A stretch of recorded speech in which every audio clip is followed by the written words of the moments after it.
Hey man, talk about Kyle Carter. Talk about he's been a very reliable target for you. Talk about what he's meant to have him step up in this offense for you.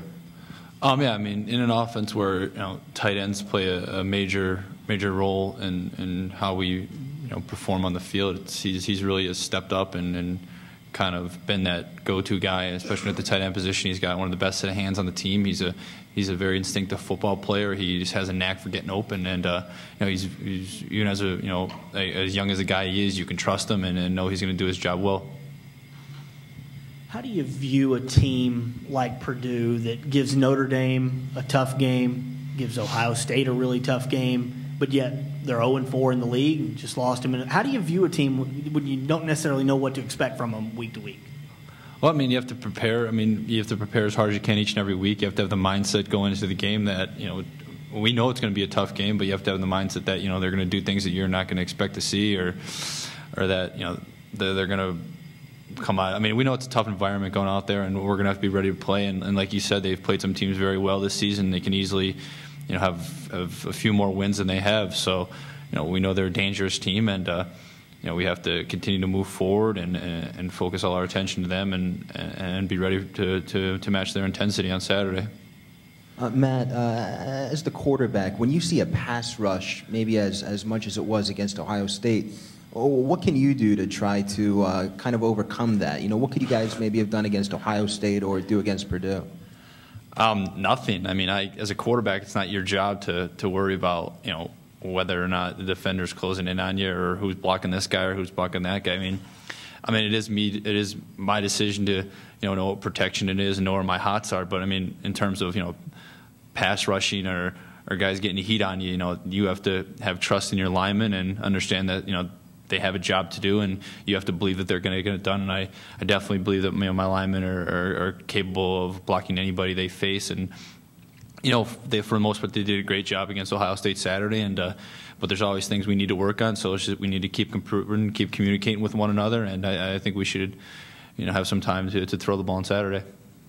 Hey, Matt, if Kyle Carter can't go or he's limited, which other tight end do you think's most geared towards stepping into that F tight end position? And what threats do each of the other three, Jesse, Matt Lehman, and Gary Gilliam, pose in the passing game?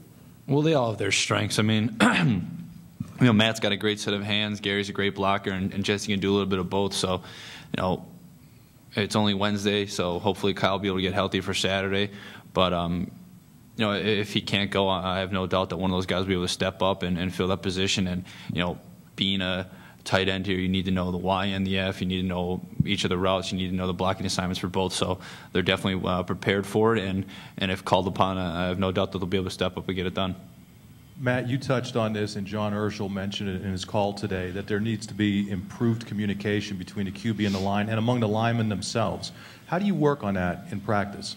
Well, we practice with a lot of music, a lot of noise, constant communication with one another, just constantly talking with another. I mean, Saturday this is probably the only place in the country where at home you're going to need to use a silent cadence. I mean, that doesn't happen too often. So, that was kind of, we really weren't expecting that because we haven't done that in the past. But in terms of just, what you said, we just want to communicate better with each other, and that's how we practice, with music playing very loud, so we can all just focus in on what the call is and what our protection is, and then not try to worry about what's going on with the noises outside. Hey Matt, on your left, you touched on their corners a little bit, but I'm just curious in film if you've seen anything of Feichter, their safety. He's had 4 or 5 picks at least for them so far. Is that 44? Number 44, is that him? Yeah. Yeah, he's a great player. He's got a lot of range, and we're definitely aware of that.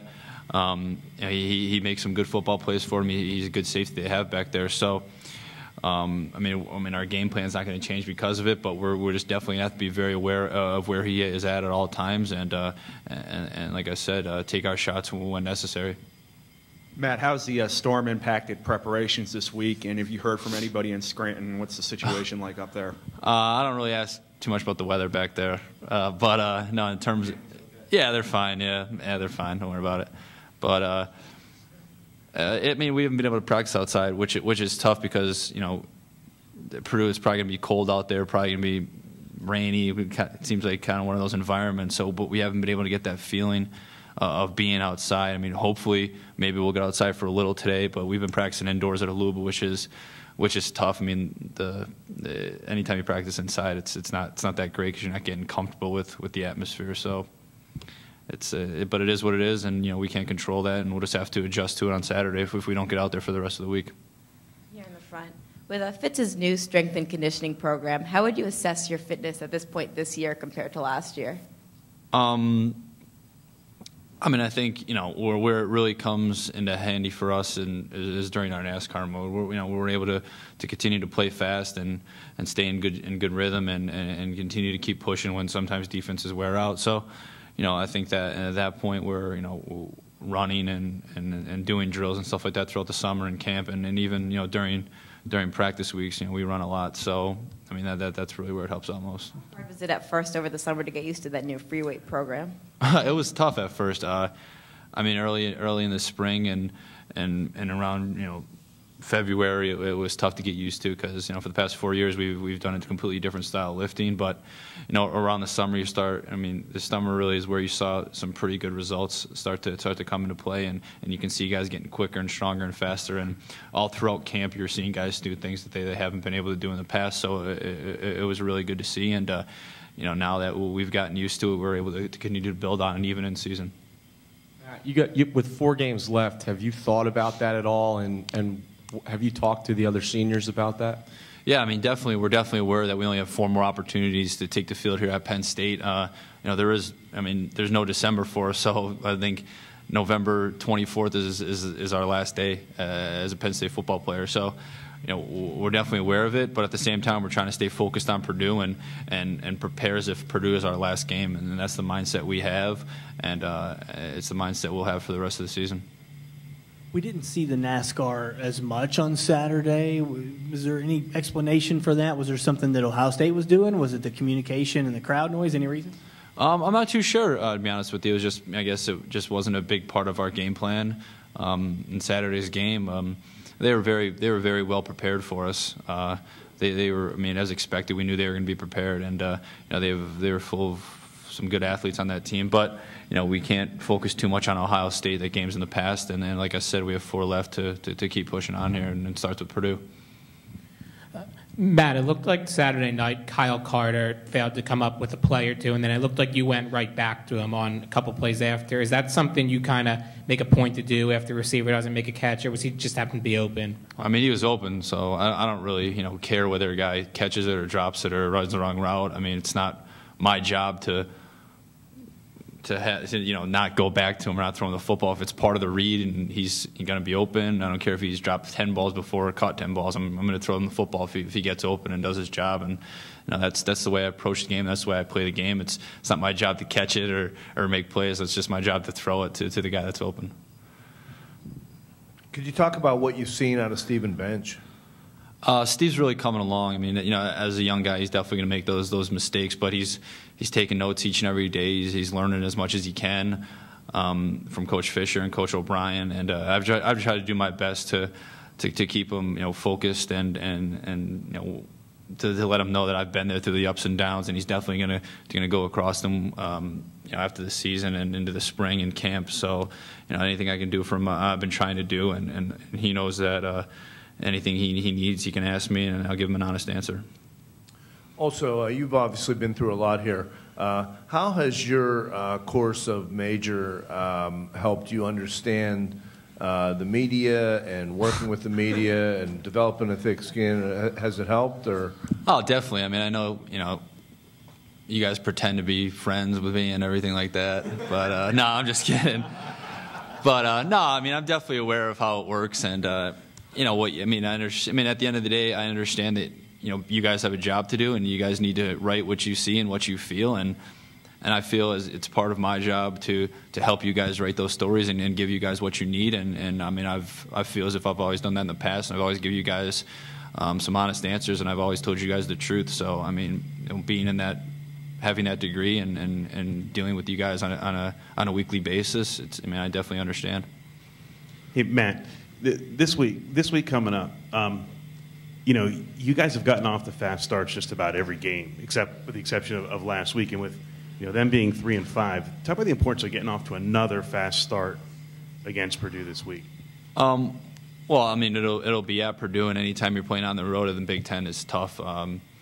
I've never played there, but I mean, it's going to be a tough environment. So getting out to an early lead, they're probably going to be all jacked up for the game. So like we did at Iowa, hopefully we'll be able to get out to an early lead, and hopefully take the fans out there and take a little bit out of them early on in the first quarter, and hopefully we'll be able just to continue to push and put up some big numbers Saturday. Take two more. Matt, Allen Robinson said this morning he's been working on his deep routes. What are the keys to hooking up on those passes that are 30 and 40 yards between the quarterback and receiver? I mean, one key thing is getting the ball out on time. I mean, the longer you hold the ball, the less air gets put on it. I mean, you take your nice drop, be on rhythm, trust that he's open, see that he's open, put a nice ball, put some air on under it, let him run under it. It's pretty much all about timing and landmarks, and you probably want to throw a deep ball, just your typical streak route at about 40, 45 yards, and then like I said, the longer you hold on to it, the less air that you put under it, you tend to force it and throw it harder, and it comes more like that, and you have more chances of getting picked off. Hey, Matt, with everything that's happened here over the last year and whatnot, a lot of the stories about Penn State center around how, the team can come back from everything that's happened. But do you think that with what you guys have shown on the field this year, being a 5-3 football team, now people on the outside look at Penn State, they think about this football team first as opposed to all the other stuff?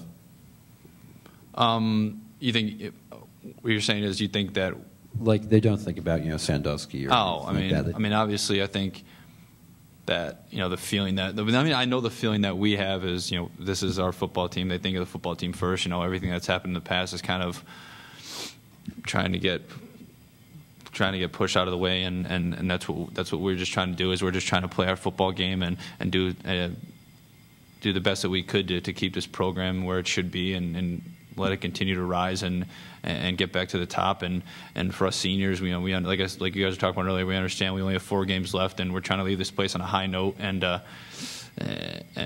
keep it where it belongs. And we know the support will be there week in and week out, and that's all we could ask for. Okay, thanks, Matt.